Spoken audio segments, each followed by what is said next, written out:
You decided to buy your first bike, or at least you're thinking about it. I went through it myself at the start of summer, and now having a bit more knowledge, I'll break down the things I think you should look out for when buying your first bike. This is exciting, right? But there are also so many things to consider, and it can be quite overwhelming knowing what to do or how to choose. There's so many things to think about, like what type of bike to get, where to get it from, how much to spend on it, and so many more things. We'll get into all of that today, so strap in and let's go. If you do end up enjoying the video, please do me a massive favor and drop me a like and subscribe. It really helps. Thank you. The first thing to do before you even think about budget or brand is to figure out what type of bike is best for you. There is quite a few types and it can be overwhelming, so today we'll give an overview in simple terms as to what each type does. Let's start off with the race/road bike. These offer an aggressive position, they're fast, light and built for speed on tarmac. They're great if you're interested in racing or pushing the pace. For example, this is the type of bike you'll see the riders use at the Tour de France. Then we have the endurance bike, which is what I have. It's similar to a pure road bike, but it gives a more relaxed geometry. It's comfort focused whilst maintaining the road focus as well. Gravel bike. It has drop bars like a road bike, but chunkier tyres and a few of the properties that make it more versatile. Perfect if you want to mix road and off-road riding. Mountain bikes. These have front or full suspensions, wide knobbly tyres and are built for rough off-road trails. These are not the best choice if most of your riding will be done on tarmac. So how do you choose the best bike for you when there's so many options out there? What I think is best doing is figuring out the type of riding you want to do and then going for the bike that you think best suits that need. One last thing to keep in mind here is make sure that the area you live in is conducive to the type of riding you want to do. So the reason why I'm saying that is that, let's say for example you live in a big city and you have to drive an hour to go on your mountain bike every time. I think you'll get tired of that pretty quickly. Right, you've decided what your bike is going to be. The next thing to do is to figure out what your budget is. There's no right or wrong here, but just make sure that once you've got that number, you don't spend the whole thing on a bike. You might be asking why. It's because you'll need a certain amount of essentials to be able to get on the road in a safe way. Now, let's look at what those are. The first thing you'll need is pedals. Believe it or not, pedals don't come with bikes. Number two, helmet. You need a helmet. I don't need to explain. Bike maintenance essentials. These are the things to stay with you on the road in case you have a mechanical, so you can fix it there and then. And lastly, padded shorts. If you're even somewhat serious about cycling, you need to get yourself a pair of these. Trust me and thank me later. So having considered all of this, I'd say as a rule of thumb, keep 70% of your budget towards a bike and put the remaining 30% towards the essential gear that you'll need. And last one on this topic, guys, don't get too hung up in spending the most amount of money possible on your first bike. Trust me, the cycling hobby is an endless money pit and you've got all the time in the world to spend all the big bucks you've got. It's the fun part now, guys. Time to buy the bike. The question is though, where to get it from? And we've got two main options here.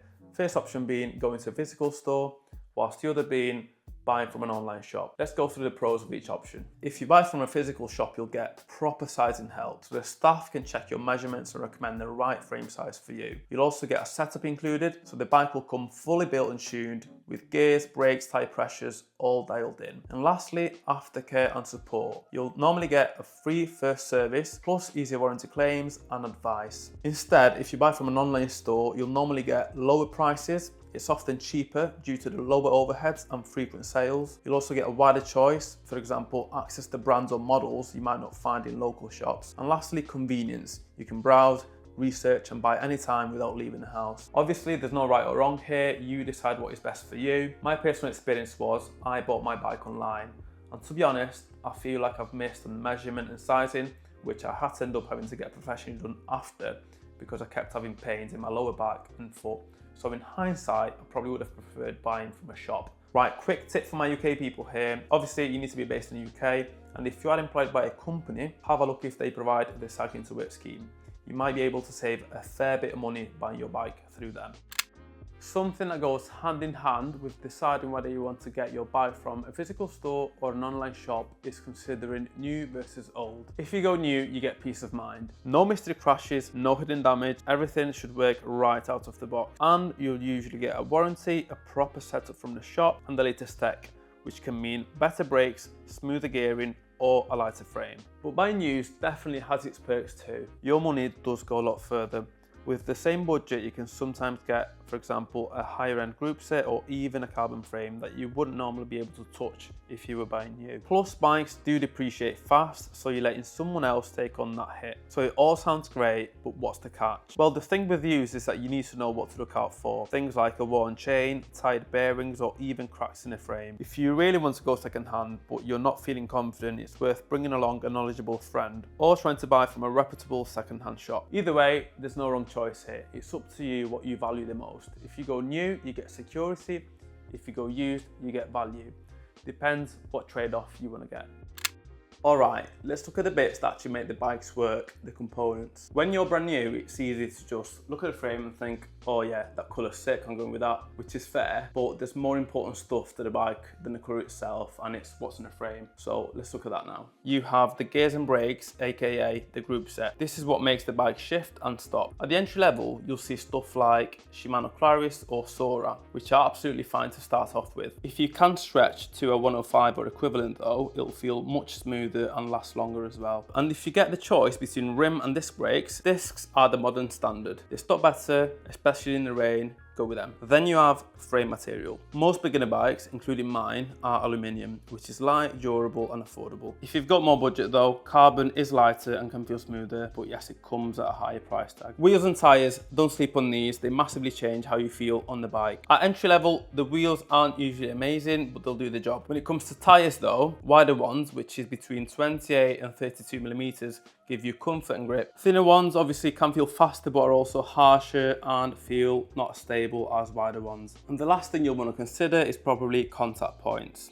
It's the fancy way of saying the stuff that you actually touch, such as saddle, handlebars and pedal. Saddles are personal, so what works for me might not work for you and feel like a brick. However, that is the first thing I upgraded on my bike when I got it because I kept getting saddle sores. Pedals don't come with the bike, as we've discussed. Your options there are clipless pedals or the standard flat pedals. And handlebar is another upgrade I did on my bike. I ended up with a narrower one. By default, I think stock handlebars are quite wide, and it might be due to a little market degrading there. So another thing you might want to consider. Having gone through all these components, one thing I'll say is consider them. Think about them when you buy your bike, but don't stress too much over them. Once you read more, you'll figure out what works for you, and you've always got time to upgrade those components. I'll also leave in the description a useful website that I used. It basically helps you compare components from different bikes and let you know if you're getting a good deal or not so good of a deal. So yes guys, conclusion time. Buying your first bike can feel overwhelming, but it doesn't have to be. Start by choosing the best bike for you, don't overspend, and to begin with, focus on fit and comfort above everything else. If you just got your first bike, let me know what it is in the comments, or if you're still looking and you've got any questions, ask them and I'll get back to you. Thank you for listening. Ciao.